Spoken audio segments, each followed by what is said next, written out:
too. Hello, Brian. Hello, Briat. Good afternoon for me too. Not just you off in India. Let's just jump straight into it. We are on our third video for the Bhagavad Gita. Today we are covering the second set of 6 chapters in a little bit of an overview. So I'll just hand it straight over to you to get at it. Okay, thank you very much once again for this opportunity and this platform to speak about the subject matter which is very dear to me. So today we're going to be looking at the overview of the middle 6 chapters, chapters 7 to 12 of the Bhagavad Gita. And these 6 chapters, they are talking a lot about bhakti. As we said, the first 6 are more about karma and karma yoga, and then bhakti yoga is the middle 6, and then the final 6 chapters, they deal a lot with gyan and gyan yoga. It's not necessarily exactly these different sections, they're not mutually exclusive, so it's not that you're not going to find some of the elements in the other places, but the focus is a lot different, as we'll see when we go through this overview. It will be clear. So on chapter 7, what is just to start us off? What is Bhakti Yoga? Okay, Bhakti Yoga is the path of love and devotion, of attaining yoga through expressing one's love and devotion for God in one's daily activities. And so one does have there's a spiritual practice also which aims to cultivate that natural dormant love that lies within your heart. But then it's also a matter of just making a internal adjustment to the ends of what you're trying to do with what you are doing. So instead of doing something for making money so you can buy a car or whatever, or try and be happy ultimately, so you can all boil it down to that, you are doing, the purpose of what you're doing is actually just to please God in one way or another. So then Bhakti Yoga is also then the science of God consciousness, which means how to please God. It's not just something like, if you want to know how to please somebody, then that means there has to be a relationship, has to be established. And because different people do different things. And if you desire to please somebody, that person might not tell you or reveal the inner parts of their heart to you. But if you have a relationship, if you're serving that person, which doesn't mean as a slave, but just serving them as a lover or as a friend or as a parent, or the different kind of exchanges that can happen, then naturally that person, they will open their heart to you. And you'll understand what it is that they like and what it is that they don't like and how to please them best. So this is the science of Bhakti Yoga. There's a lot of confusion around pleasing God, and who, and historically there's been through a lot of different religions, is that there's an intermediary that decides how you need to please God.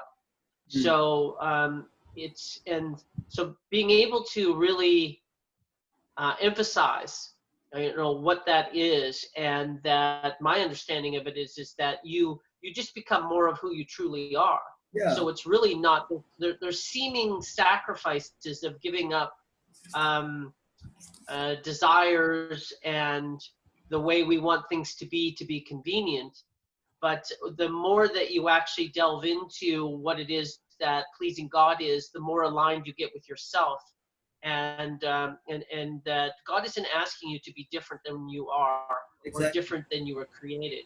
So it's really about being able to understand your true nature, and there's a real alignment that comes with that. So let's just make sure we emphasize that, as long as we're more or less in agreement about that. Yeah, we are in agreement. There's basically, if one analyzes the different types of transcendentalists, then they can be broken down into those 3 categories: karma yogis, or actually 4: karma yogis, gyan yogis, bhaktas, and ashtanga yogis. And where and karma yoga is quite related to bhakti yoga, so you can kind of put them under the same category, where you can see karma yoga as more of an, I would say, preliminary stage of bhakti yoga. But then you have these 3 approaches then.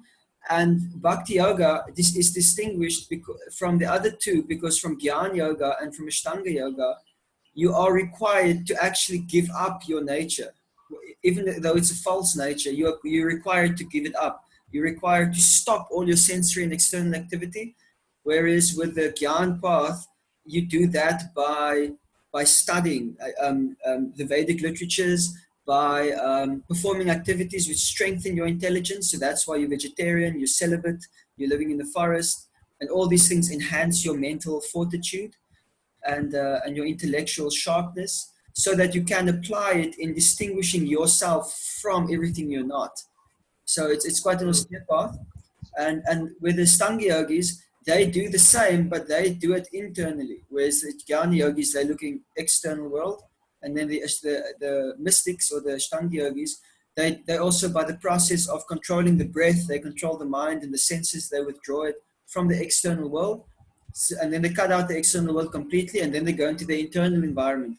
And from there, they try to distinguish themselves from that also. Whereas with the, they also have to just to be clear, yeah? Just to be clear, is that Karma Yoga, Bhakti Yoga, and Ashtanga Yoga, I understand those three. What is the I'm not quite hearing what you're introducing as the second one. Yeah. Say that again and then spell it. Yoga. Gyan Yoga. It's usually spelled with the J-N, but it's pronounced Gyan, which means intelligence or knowledge, right? Okay. And that's studying. That's studying. It's virtually studying the scriptures. Exactly. It's studying the scriptures, but also critically thinking about them and applying it on the world around you and looking at it from that perspective, and then trying to make sense of it using your intelligence and trying to understand, I'm not this body. How am I not this body? And you're trying to realize that by application of your intelligence. Whereas the yogis, they try to realize themselves by application of their willpower, by strengthening their willpower. Who does that? The Ashtanga yogis. And the stronger your willpower becomes, that's also where you start developing mystic powers, where you can levitate, or whether you can hold your breath up for like an incredible amount of time. Even some yogis. Or start a fire with your mind, etc. Yeah. And then even like greater mystic powers, you can shrink yourself to be kind of small like an atom, or you can expand your body to be massive like a mountain. You can travel through the rays of the sun, or you can enter into a body of water, and then you can come up at any other place in that same body of water. And then in that way, since the Ganges particularly comes from beyond the material sky, so then and it travels throughout the entire universe. So you can enter into the Ganges then, and you can exit at any other place in the universe where the Ganges also flows. So that's kind of yogis use these passages. Somewhere along the line, there's, I don't know where it's written, but something along the lines of that even when you discover these mystical powers is refraining from using them. Yes. Can you just a little put a little bit of emphasis on that? Okay. What the point about it? For somebody who wants to become free from material bondage, they see those things as distractions, because they can actually distract you from your path, because you're trying to ascend. And then these things, they're very attractive and they're very cool to play with, and they're very difficult to resist, because I mean, that amount of power available to you right now, how can you resist? So it's talking about an ego interest in what capabilities or power that you can actually develop. Exactly. And some people, they do yoga for those powers also. So then that's kind of motivated people. So that's also there. Yeah, the next thing they need to deal with. Yeah. Okay. So, let's get on with chapter 7-2. But with Bhakti Yoga, you're not required to stop any of those things. In fact, it's the only school of yoga where you don't have to be celibate. The other schools of yoga, celibacy is a requirement. With Bhakti Yoga, you can engage sexual activity to a spiritual end, like that. And there's a particular process that one can follow of begetting spiritually conscious human beings that are That's able me. to actually transform this world. So anyway, so now in the seventh chapter, which starts this section of 6 chapters, Krishna starts by talking about, he's giving some knowledge of the absolute, and he's saying, in the beginning, he says that out of many thousands among men, one may endeavor for perfection, and of those who have achieved perfection, hardly one knows me in truth.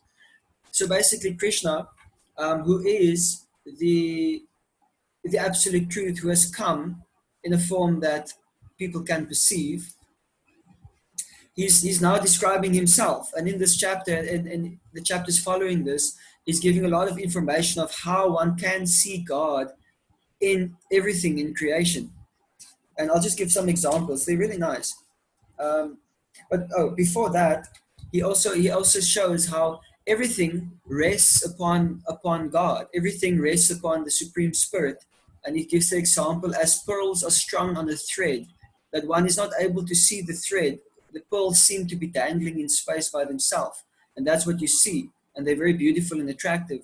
But one never actually appreciates the string which keeps them all together. The focus usually goes into the pearls themselves. And in that way, Okay. Krishna is explaining, that's how I am. Like I'm like the string, and all of existence are like the pearls. And everybody's looking at the pearls, but nobody's actually noticing the string keeping all the pearls together. And What then connects them together? Yeah. yeah, What's the structure behind everything? Yeah. and then he explains different types of people that do not approach God, and different types of people that do approach God. So they're 4 different categories. And then he starts giving some examples. Just going to find the space here. Um, And he says that to actually understand the absolute truth is a very difficult endeavor, and very, very few people actually obtain it. And it takes hundreds and thousands of births to be able to understand that fully. And even after so much time, one can still only come to understand a very small part of the absolute truth, which in a sense is actually unknowable. So again, it's just showing you the vastness and unlimitedness of the absolute truth of God, and that we are very small, and it's not possible for us to actually comprehend everything, even if we have millions of births of lifetimes worth of time to our disposal. Still, we're barely able to scratch the surface. Okay. Yeah. And, Samkhya Yoga suggests that it is unknowable to know the yes. absolute truth. So, but then he says that still there are ways in which you can perceive him in a meditation. And he says, for example, I am the taste of water, I am the light of the sun and the moon, I am the syllable Om in the Vedic literatures, I am the sound in ether and the ability in man, which is interesting. Like this thing of ability in man, for example. Whenever you're able to accomplish something, one can appreciate that you are able to accomplish it because you have been granted the ability to do it by God. And that ability itself is actually God essence. That's also something from him that's been imparted to you. Without that, you cannot do anything. You can't even lift your hand. So in that way, we can actually appreciate the Supreme Spirit's presence in our lives in these various aspects. I'm the original fragrance of the earth. I'm the heat and fire. I'm the life of all that lives, and I'm the penances of all aesthetics. I'm the original seed of all existence. I am the intelligence of the intelligent, and I am the prowess of all powerful men. I am the strength of the strong, devoid of passion and desire. I am sex life, which is not contrary to religious principles. So it's interesting how he's saying how you can realize God in all of these different things. And he's just listing a few. This is not like a what do you call it? Um, Exhaustive list. Thank you. Not an exhaustive list, exactly. And then towards the end of the chapter, I just wanted to say a word about that. Is okay, that like when we discuss oneness, and that either there's two thought processes, that we don't know where everything came from, and there was a big bang or something, yeah, and it's all random and disconnected, and there's a design of forces like gravity and such. Or the other school of thought, or at least the other school of thought is, I'm sure there might be a few more, is that everything is connected. The entire canvas is connected together with the same energy. That there is oneness means that absolutely everything has been created from one energy, and that all those things that you just described are just examples of what that oneness looks like, and all the structures and all the interconnectedness of it. The more we learn about the earth, the more we really get to see how interconnected it actually is. So I think that's it's a beautiful thought process, really to be able to understand that and feel it. It is very nice. And feeling, most importantly, feeling your connection to all that is. Yes. As soon as you actually allow yourself that experience, it really is spectacular. Yes. And undeniable. It's a very individual thing, because you have although there's unlimited amount of souls and each one of them are connected to the same God, that your relationship with him is completely unique. There's no other soul that has the same relationship as you. So therefore, your experience of Krishna is going to be unique as well. So, but a lot of times that people are put off sometimes by spiritual processes is that people are told to do the same things. Like there's a specific process, you have to bow down like this or pray like this or whatever. And then they think, oh no, but spirituality is unique, but that's true. But in order to access that unique relationship, these processes are given to you to access that. It's not to limit you, it's actually to free you. And because these are scientific processes, these processes have not been created by mental speculation. Actually, if a person comes and presents you a process, your first question should be, where did this process originate from? And you should be able to trace it back to some authentic spiritual source. Not that all of a sudden, I'm just like the first guru in this line, or I'm the third one, and that first guy over there, he doesn't have any connection to anything. He's just kind of, from his heart, he could speak. This is not how spirituality works. There always has to be a link. And this is also in the previous chapters. I just want to underline. I just want to underline the thought that you were saying is that everybody's experience of creation is unique. You are a unique snowflake, and I think that's worth underlining. So I'm really happy that you emphasized that. Yeah. So to continue, in the 8th chapter, at the end of the 7th chapter now, Krishna also pretty much says that he reserves the right to not reveal himself to everybody. He reserves the right to not to be known by people who are miscreants, he calls it. People who are miserly, people who are miscreants, which is basically people who do not want to let go of their own preconceived ideas of what reality is and of what God is and who they are. They're not, which is another way of saying they're not ready to embrace who they are in its fullness without any of their preconceived ideas. And to those people, they bewildered and they speculate about the nature of God, and he gives some explanations of how a particular type of people think.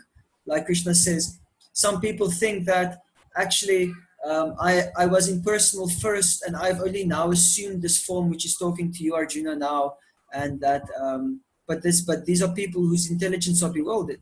Or other people, they just think that my manifestation as Krishna is a material form, it's a temporary form, it's a form that's made up of material nature and energy like my body and your body. And he says that these people, it's just because they're not ready to actually engage into this relationship wholeheartedly. They've got some other motivation. They've got some work in their heart still that they need to sort out and go through. They're not yet actually ready to do that. Yeah. So now, which I actually see as those preconceived ideas of perception are blind spots where they're not going to be able to see. So I think they are the creators of their own inabilities. Okay. Yes, that's a nice way of saying it. Thank you. Okay. And in chapter 8, actually I'm spending too much time. I'm trying to reduce it a bit. It's very difficult. Yes. So in chapter 8, Krishna is talking about how to attain the Supreme. And he's also giving these different ways that people take to attaining the Supreme. And then he also says how that these different paths become complete. in the beginning, he just says, he tells Arjuna that, I'll just find the verse. First, he says, whoever at the end of this life, whatever he remembers, when he dies, that place that he will go to. So if you're thinking about God when you die, then you go to that place and you don't come back. But if you're thinking about something else, then that's where your consciousness is going to gravitate towards. So and what you're thinking about at the end of your life will be determined by what you spent your life doing.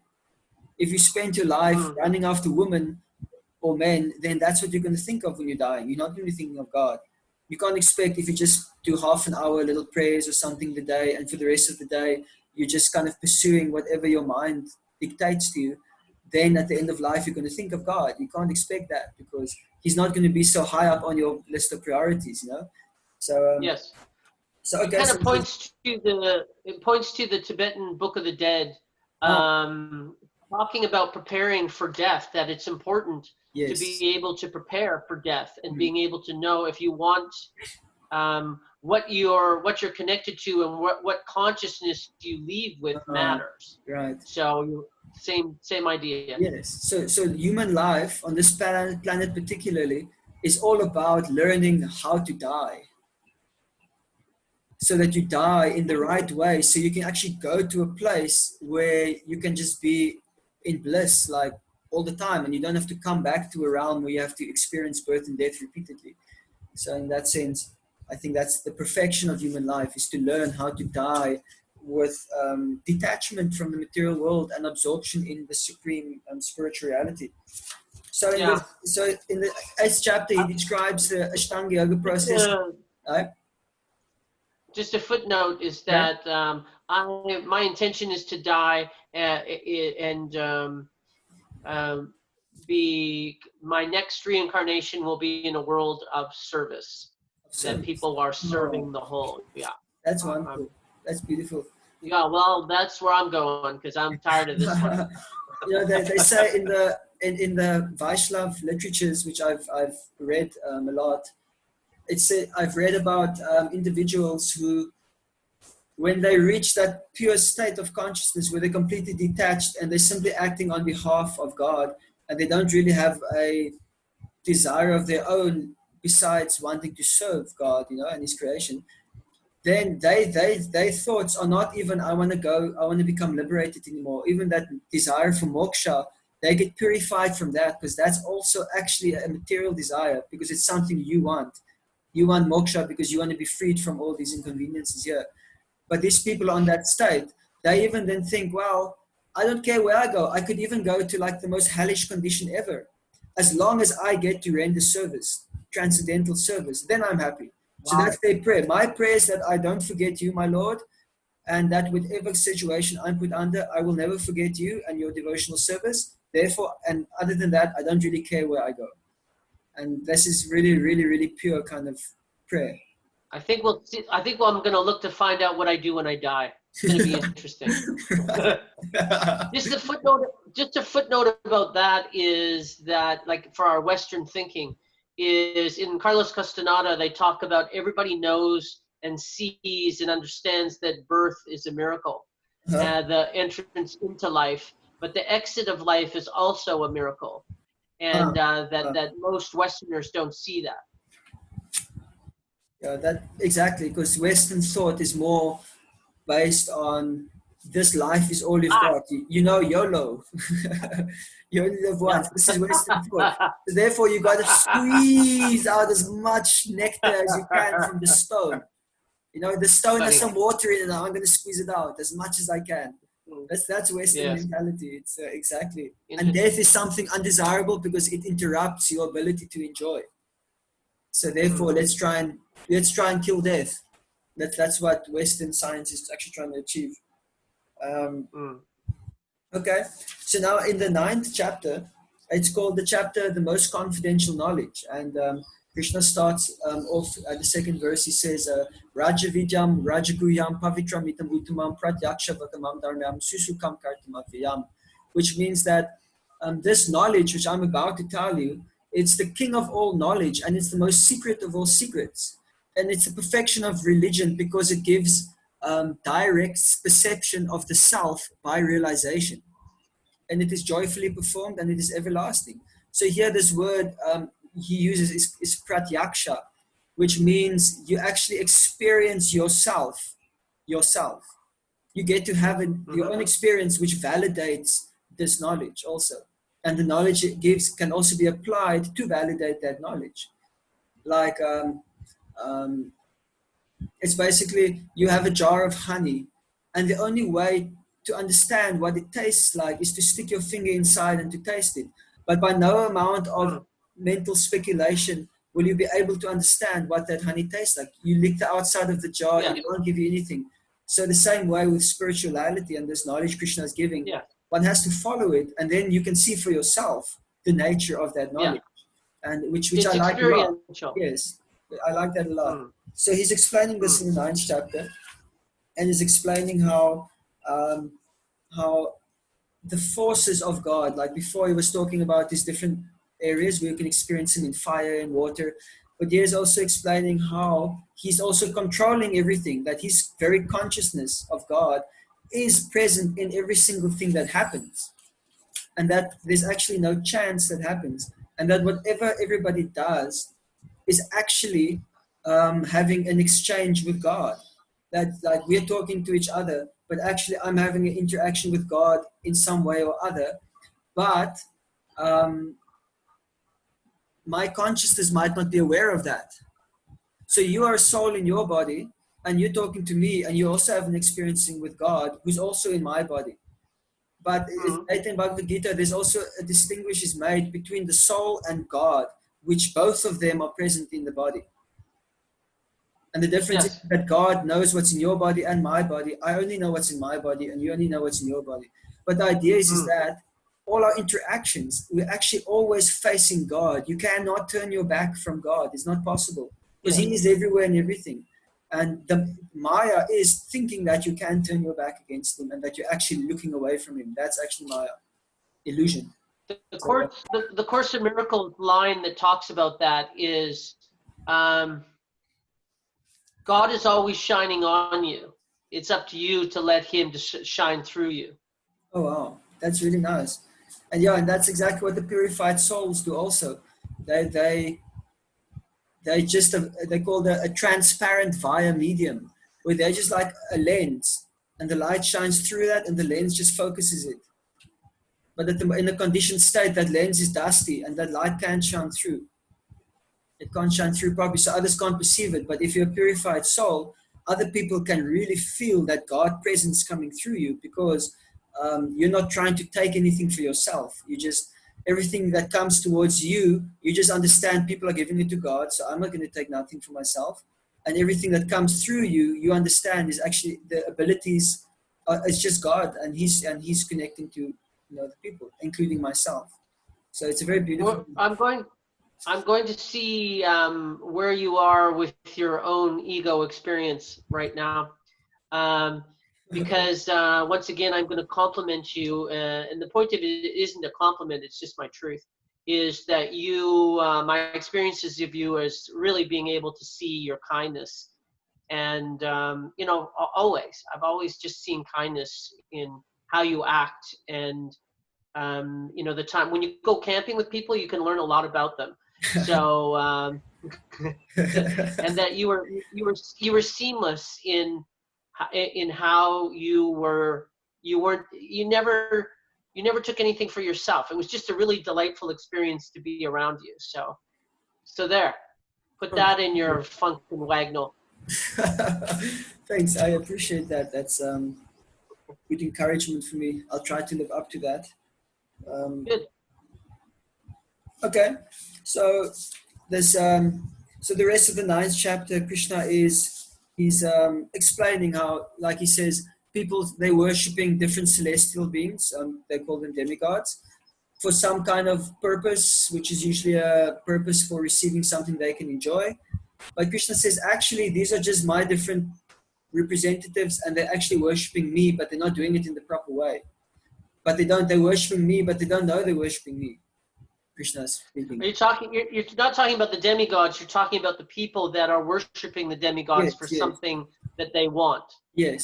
And then and Yeah. Okay. Krishna is saying in that process, people are actually worshiping God, but they don't know they are, and they're just doing it in the improper way because they're not Yes. meditating on God. They're meditating on their own result. So Krishna here is establishing that in these different ways, people are actually always looking towards God. And then he's saying, so therefore, whatever you're doing, you can also just dedicate towards Him then by just remembering, okay, this is actually just a part of God. And if I just connect it to Him, then I'm actually having an exchange in a relationship with Him. And then he gives this verse, which I like a lot. He says, Patram pushpam palam tuyam yome bhakya priyachiti tadaham bhakya paritam ashnami prayatatna. That if when you simply offer me with love and devotion a leaf, some water, a fruit, or a flower, then I will accept it. So it's just such a simple gesture as like you have a flower and you just like offer it to God. You're just thinking of Him. You're not just thinking of, oh, such a nice flower. You're first thinking of, you want to offer it, you want your beloved to enjoy it first. And then that's such a big shift in consciousness, just that. Where when you see something, your first thought is not mine. Your first thought is, it's God's. And then after it's been offered to Him, then you can utilize it for whatever you need it for. And then it changes the whole nature, it changes of that substance. For example, in my practice, I don't eat anything before I've not offered it, like in the ceremony. And it's a very simple ceremony. I've got a picture of Krishna. Whatever spiritual path you're in, you can put a picture of Jesus there. You can put a picture of Allah there, or whatever is more, what's the word, opposite of foreign, familiar to you, right? Or if you like, you just put a picture of Krishna there, and then Yep. you just, when you cook, you're thinking about pleasing God, and then you're not tasting the food either. It's the process that I follow, and then put it in front of the picture, and I say a little prayer, say, I made this for you, please would you accept it? And then the whole quality of that food is completely different. You can I have done tests on this before, where two recipes, exactly the same recipes, were made, and the one they followed this particular process, and in the other recipe they followed, which people would usually do. You're smelling it, you're tasting it a little bit, and then at the end the result was different, even though the same recipe was followed with the same ingredients, and but it was a different result, which proves that just this devotional consciousness goes into the food, and that God actually interacts with that devotion. It's not the food that God wants. It's not your money that He wants or the incense that He wants. It's your devotion. It's your love that He wants, which you can express to Him through these material things. And then He can interface, or He not interface, He receives it through that material thing. And that transforms that material thing into a spiritual thing, which is why there's a difference in the food at the end of the day, or the incense when you smell it, or even your body, if you're using your body spiritually, and or your clothes and your money, and it all changes. So it's a really amazing thing that really becomes an integrated thing of your every single day life, and it's not just a ritual that you perform, but it's actually, it's part of your life. It's part of the way you think. It's a whole different paradigm, which is really nice, because that means you don't have to change who you are. You can just be that person, but be that person for God. And then you work on yourself too. This is also something you do. You do that for your friends and your spouse or your partner. You want to be the best you can be, so you're working on yourself. So the same thing, you can do that for God also. Yeah. So, Just remembering that everything, in our disconnected from creation kind of way, and I'm speaking about myself, I'm constantly reminding myself to remember my connection to oneness, and that everything is sacred. Every moment, every action can be sacred. There's a way to operate in life from a place of sacredness, and just realizing your connectedness to all that is, let alone that changes everything, let alone from a place of service, and that you're doing everything that you do for God is yet another level of, and it shifts everything. It absolutely changes everything, as opposed to just little old me, against the world, and the only one working for me is me, and that you're disconnected from all that is, separate, living in separation, as opposed to living in connectedness. It changes everything. Just realizing that that's true, let alone service, that now I'm doing it out of service to creation. So beautiful. Thank you. Yeah. It's a good reminder. It makes me feel good to feel these things. Yeah. I forget a lot, like most of the time. Yeah, we all do, and that's why we're practicing to remember. So now in the 10th chapter, Krishna's talking about the opulence of the absolute, and Arjuna is also at one point thinking, asking him, how can I think of you all the time? He says, in what various forms are you to be remembered, O Supreme Personality of Godhead? And but just before that, there's one verse which he says, which I like a lot. He says, Tesham satata yuktanam vachitam pritipurvakam dadami bhuti yogam tam yena mamupiyanti te. That to those who are constantly devoted to serving me with love, and who endeavor like that, I give them the intelligence by which they can come to me. Which means that there is no handicap for you that can prevent you from attaining yoga. It means that if you have a very sincere desire and you're trying your very, very best to serve God with love, because we all have our problems that we have, we all have our vices, we all have our shortcomings and our negative patterns or whatever. And sometimes those things can be very, very difficult to snap out of, and which actually are, which makes us do things which are contrary to spiritual principles. But Krishna says that if you're just trying your best and you're very sincere and you're thinking about pleasing me, I will give you the intelligence that you need so that you can actually come to me.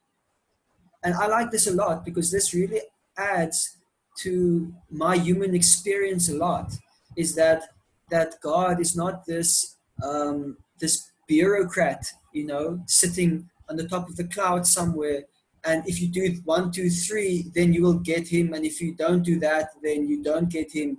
It's kind of like, you're trying to speak to somebody in the government offices, and they're just reading from a paper, and they say, sorry, you can't do this.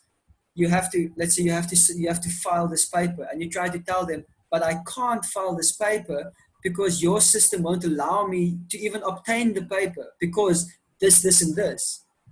And I have to get this thing. And then they say, sorry, you have to file this paper. That's a bureaucracy. Yeah. You're not talking to a person. You're just talking to a policy. Yeah. But God is not like that. He is a personality just like us. So he has heart. Yeah. Right? You saying? The distinctions I would put to that is that it's not prescriptive. Yes. It's intention based. What is your intent? Yes.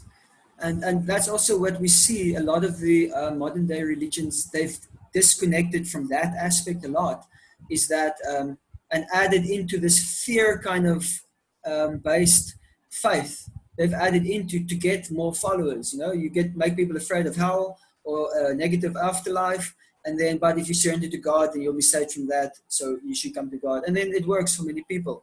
But also for a lot of people, it's not working because they're not convinced by this fear-mongering. In their mind, it doesn't make sense that such a God exists, because how can God be like this? Because he's not. He's not like this. He's not like this dictator, this, I'll give you a reward if you do what I say. That's not love. Love is like, I'm going to do it for you because I want to do it for you, because I love you.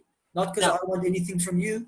And God is also like that. He's like, I don't want you to do it to me because you want something from me. It's also that you get to do it in your way. Yes. Do it in your way. And exactly. But also interesting thing about that is, which is now which one can get into the sentimentalist kind of path, is where you're focusing exclusively on your way in which you're trying to please God. But if I'm interacting with you and I want to please you, if I don't think about the way that you desire to be pleased, I'm just thinking about how I want to please you, then I'm never really going to have a very deep relationship with you. Because what about you? Now it's still all about me. So that's another side where you can go down, right? So then, which is why then they have like a process that people follow in spiritual traditions, which is like like a recipe that they do, and that everybody kind of, they do the same thing. And the scripture says, do this, do this, do this. And because it actually reawakens the true spontaneous nature of love to God, that then you can access that. So, and that also on the other hand has also been misused, because now they're trying to push people into boxes, and it's all about the box now. But actually these rules regulations are so that you can actually become transcendental to the rules regulations, but one has to follow them. So that's the other side, where people don't like to follow rules regulations, and then you get sentimentalists. So there's a nice quote that I've heard from this teacher. His name is Bhaktisiddhanta Saraswati. He was quite prominent in India in the early 1900s, and he said that religion without philosophy, no, sorry, the other way. He said, philosophy without religion is dry mental speculation, and religion without philosophy is sentimentalism and sometimes fanaticism. So you need both. You need both. You need mind. You need it's masculine. You need that grounding factor so that you can, so that there is a boundary in which you can work, because we need boundaries. Everybody needs boundaries. Otherwise, there's no direction. But at the same time, you need heart as well. That feminine, if you want to kind of talk in those kind of terms, that it has to be balanced. There has to be heart. There has to be my experience, my individuality, my expression, my desires. So these two, they can come together properly when in spirituality, there's a healthy big mix between religion and philosophy. And part of philosophy includes science, so there's Sankhya and these things also. So basically in chapter 10, and what is it? I think chapter 11 as well. Let's see. No, in chapter 10, Krishna explains more ways in which he can be perceived, and which ways he is manifest, like in the material world. And then in chapter 11, he displays his universal form, which is a mystical form, which Arjuna was able to perceive. And actually, everybody on the battlefield was able to see it. It was spoken just before this big war was taking place. And this is one of the proofs that Krishna presented, that he is in fact the absolute truth, and that he's not just some person claiming to be that. Because there are a lot of people that do claim that I am God. So then some person can ask you, okay, if you're God, then, can you kind of show something, like, and then you can ask them to show the universal form.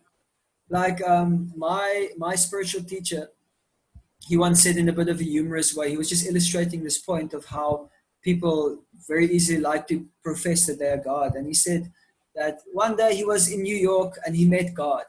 And God was well disguised. He was sitting on a bench, and it was this old man, and he had a few teeth missing. And this person told him that I am God. And then I'm just like paraphrasing it. And he said, wow, this is so wonderful to finally meet you. I've been chanting my whole life. I've been praying a lot and all these things I've been doing. And finally I get to see you.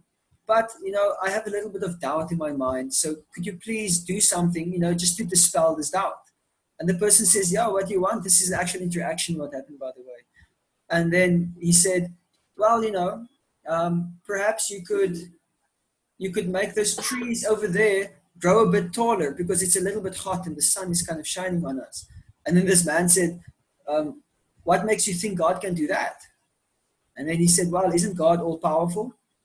And then the man said, well, that's your conception of God. And then he replied, and what's your conception of God? That God is a toothless old man that doesn't have any power? That means anybody can become God. And what kind of a God is that? So I thought he was raising a really good point, that people sometimes they claim, that they are God, but it's not impressive, because they're not actually, what kind of a God is an impotent God, So anyway, here, what's that? Oh, you were, no, it was hard for me to hear you. So keep going. Okay. So anyway, so here Krishna shows the universal form, and he shows the different aspects of him, which Arjuna experiences as absolutely mortifying, because of the images and things that he's seeing. He's seeing eternal time, which is acting and is basically killing everybody one by one like that. And that time is the thing that's driving all of material kind of creation. And anyway, he becomes very afraid because it's a very overwhelming sight for him to see. And we can get a little bit into that more when we come back to the next level of this chapter. And finally, in chapter 12, Krishna is describing directly a devotional service.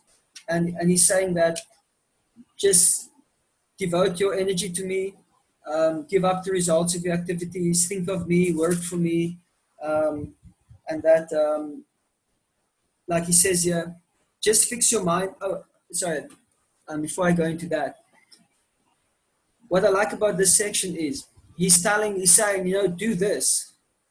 And if that is too difficult for you to do, then do this. But if you cannot do that for some reason, then do this. So he's actually giving everybody a chance to engage at the level that they are at. So he says here, where is this? Just fix your mind upon me, the Supreme Personality of Godhead, and engage all your intelligence in me. Thus you will live in me always without a doubt. If you cannot fix your mind upon me without deviation, then follow the regulative principles of Bhakti Yoga. In this way, develop a desire to attain me. That means if you want to think of God all the time, you will. And if you can't think of him all the time, then just spend your energy into developing that desire so that you want it. And then he says that if you cannot practice the regulations of Bhakti Yoga, then just try to work for me, because by working for me, you will come to the perfect stage. If you are unable to work in this consciousness of me, then try to act giving up all results of your work and try to be self-situated. If you cannot take to this practice, then engage yourself in cultivation of knowledge. Better than knowledge, however, is meditation, and better than meditation is renunciation of the fruits of action. For by such renunciation, one can attain peace of mind. So I like that a lot, because sometimes one might find something that's too difficult to do. And then, but here Krishna is saying, but that's okay, because there are other alternatives that you can do. Don't worry, because if you do it in these ways, you will still be able to purify yourself, and you'll still be able to come to the perfectional stage which you want to get to. So, which again is like God acknowledging our human existence right now. Like he's acknowledging where we're at. He knows, he understands, he's got empathy. And he says, don't worry, you can still do it under your current condition that you are in. Yeah. So this it just means to me that it's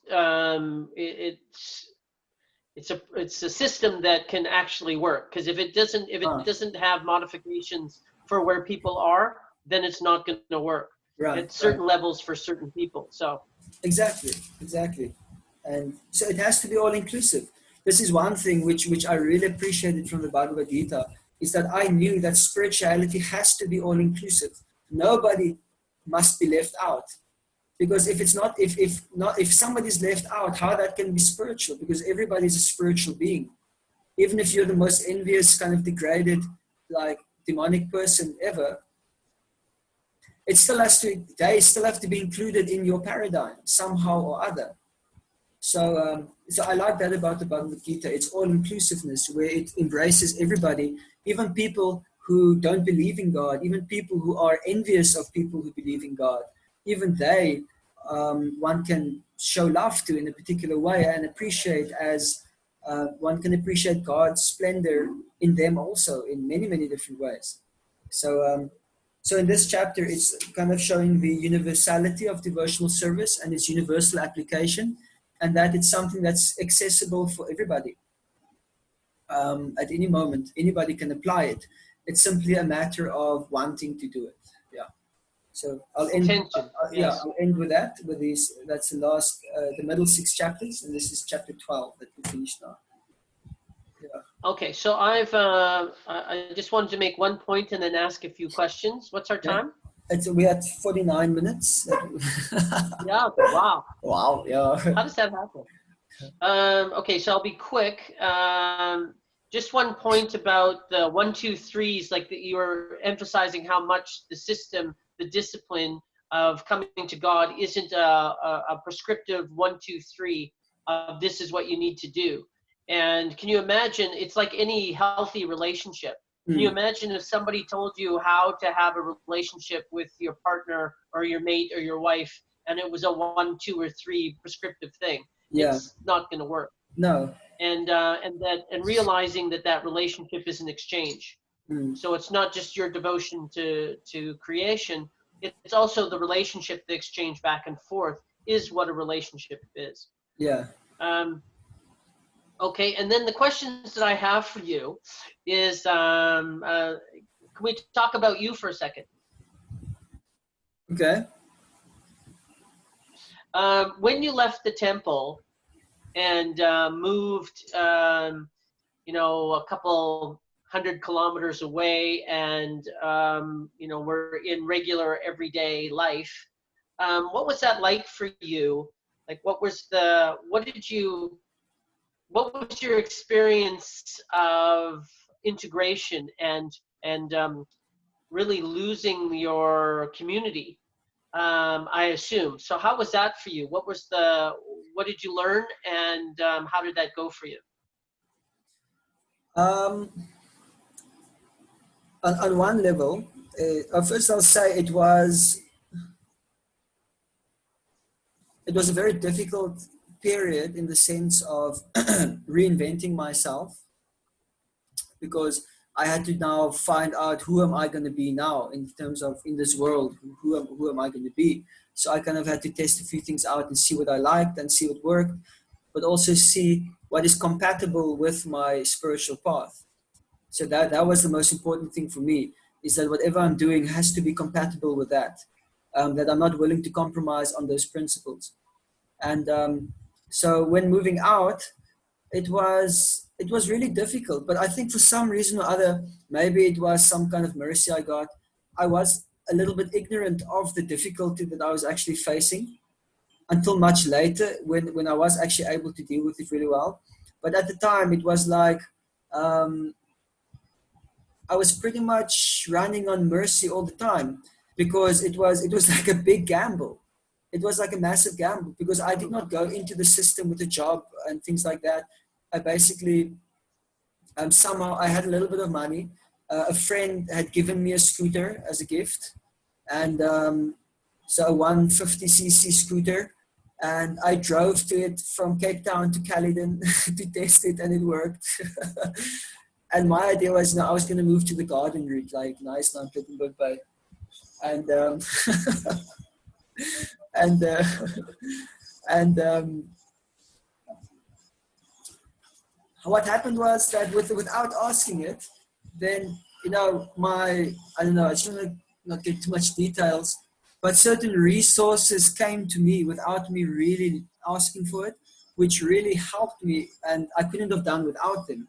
For example, a car just came somehow or other, and I just sold the scooter, and I was told that I just need to give 1/3 of the price of the station wagon car, which served me for the next 2 years until I actually left South Africa. And as well as from a friend I was about to start a little business with, and by some way, he was able to acquire some money. It was 30,000 rand to start this business, and it was going to be cooking and selling food. But what happened was, somehow or other, he just abandoned the whole thing and he left Europe, and I ended up with all this money.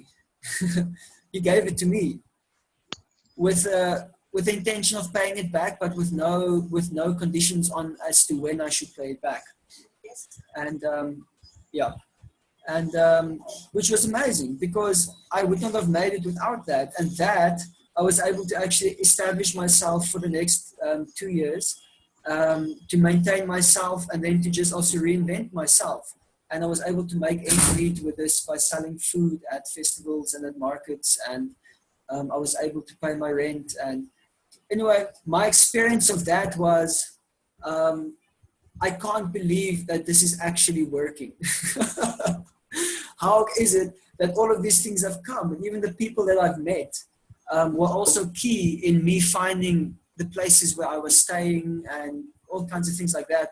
So it was really much me.